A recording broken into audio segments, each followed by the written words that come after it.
The dream versus reality. Picture this. Your name glowing on hotel buildings across continents, oceanfront resorts, rooftop pools, private lounges, guests checking in, money flowing in, while you sit somewhere far away collecting profits. That's the dream. But here's the part nobody shows you. Behind every polished lobby is a machine that never stops burning cash, breaking down, and demanding attention. Owning a hotel chain isn't just about hospitality. It's about debt, systems, and controlling chaos at scale. And today, we're breaking down exactly how this business really works. But before we get into it, if you enjoy content like this that breaks down how money actually works behind big industries, hit subscribe and turn on notifications. You don't want to miss what's coming next. Let's get into it. Chapter 1. How people actually enter the hotel business. If you want to get into hotels, you've got two main paths. The first one is obvious. You build from scratch.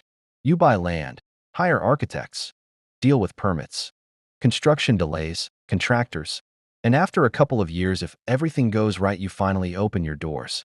Sounds simple. It's not, because construction rarely goes as planned, and costs almost always climb higher than expected. The second path is more common and way more interesting. You don't build a brand. You borrow one. Instead of creating your own hotel identity, you partner with an established name. You pay for the right to use their brand, their systems, and their reputation. Here's the twist most people don't realize. Many of the biggest hotel companies in the world don't actually own most of their hotels. They don't own the buildings. They don't carry the mortgages. What they own is the brand, the booking system, and the customer relationship. The physical buildings? Those are often owned by investors, developers, or financial institutions. So when you see a well-known hotel name, there's a good chance the person taking the biggest financial risk isn't the company on the sign. Chapter 2. What it really costs to get started. Let's talk numbers, because this is where reality hits hard. A basic mid-range hotel around 80 to 100 rooms can cost anywhere from millions just to get off the ground. And that's before you even welcome your first guest. Break it down. Land acquisition, construction, furniture and equipment, licensing and branding fees. And then comes the ongoing cost. Because using a big brand isn't a one-time payment. You're locked into long-term agreements where you pay a percentage of your revenue every single month, not profit revenue, which means even if business is slow, you're still paying. Now scale that up. If you want something larger, full-service hotel, conference facilities, luxury amenities, costs multiply quickly. And in major cities or tourist hotspots, the land alone can cost more than the entire project somewhere else. So before you even think about profit, you're already deep into millions of dollars in investment. Chapter 3. Why building a hotel is riskier than it looks. Here's a critical problem. The expenses start long before the income does. The moment construction begins, interest on your loans starts stacking up, month after month, year after year. And during that entire period, you're making zero revenue. Then finally, you open. But now a new cycle begins. Hotels wear out fast. Rooms need constant refreshing. Furniture gets damaged. Carpets fade. Bathrooms age. So operators set aside a portion of revenue every year just to maintain the property. It's like owning a machine that constantly consumes money just to stay functional. Then there's staffing. Hotels don't sleep. You need people working all hours, cleaning rooms, managing guests, maintaining systems, handling food services. Labor alone can take up a huge chunk of operating costs. And unlike tech businesses, you can't automate everything. A room still needs someone to physically clean it. Chapter 4. How hotels actually make money. Most people assume hotels make their money from rooms. That's only part of the story. Yes, room bookings matter, but they're also highly competitive and price sensitive. Rates fluctuate constantly based on demand, events, and competition. And not every room gets filled. Even in good times, a significant portion of rooms can sit empty. But here's where it gets interesting. A big chunk of revenue comes from everything around the room. Think about it. Food and drinks, events and weddings, conference spaces, parking, spa services, and then something most guests don't even think about, loyalty programs. These programs aren't just reward systems, they're massive revenue engines. Banks partner with hotel brands to offer credit cards tied to these programs. Every time someone earns points, the bank is paying the hotel company. And here's the genius part. Many of those points get used on rooms that would have been empty anyway. So the cost to the hotel is minimal. But the money from the bank is real. That's where margins get. Chapter 5. The shift to asset light. Over time, big hotel companies realize something important. Owning buildings is expensive and risky. Maintaining them costs money. Renovating them costs money. And external risks like economic downturns or natural disasters can hit hard. So they changed strategy. Instead of owning properties, they focused on owning systems, brand, technology, customer relationships. They let others handle the buildings while they collect fees.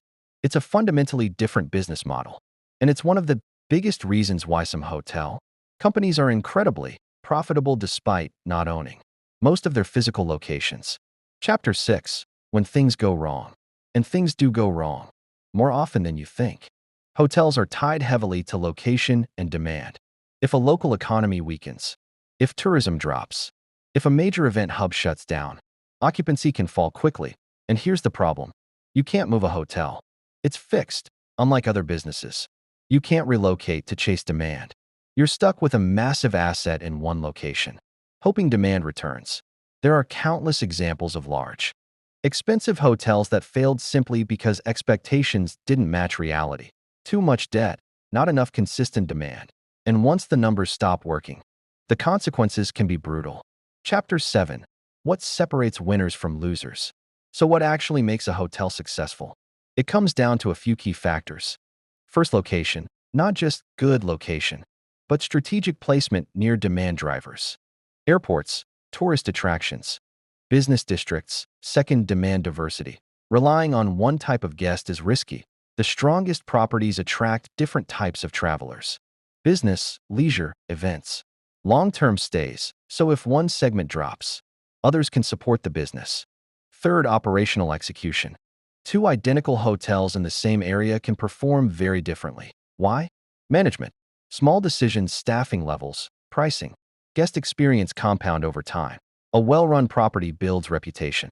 A poorly run one slowly loses it. And in a world driven by online reviews, reputation is everything. Chapter 8. Where the industry is heading. The hotel industry is evolving. And fast. We're seeing more consolidation. Smaller players being absorbed into larger systems. The line between hotels and residential living is also blurring, with longer stay options and hybrid models gaining traction. Technology is reducing some operational costs, especially at the front desk. And customer data is becoming incredibly valuable. Hotel companies aren't just hospitality businesses anymore. They're becoming platforms that understand traveler behavior and monetize it. Chapter 9. The real math of owning a hotel. Let's be honest, there are success stories.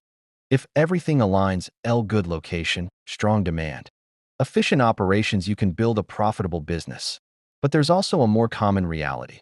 Margins get squeezed, costs rise, competition increases, and much of your early years may go toward paying down debt rather than generating wealth. Then there's the risk scenario. Economic slowdown, new competition, demand shifts, and suddenly, the numbers don't work anymore. That's why many of the smartest players prefer owning the system, not the structure. Conclusion. The real takeaway. Here's the truth. Owning a hotel isn't just about hospitality. It's about managing risk, capital, and demand over long periods of time. The building might look impressive, but the real power is in the network behind it. In today's world, the biggest winners aren't always the ones who own the property.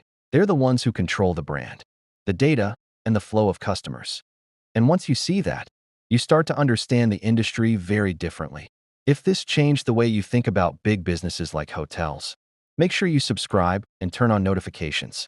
Because in the next video, we're breaking down another industry where the real money is hidden in plain sight. See you in the next one.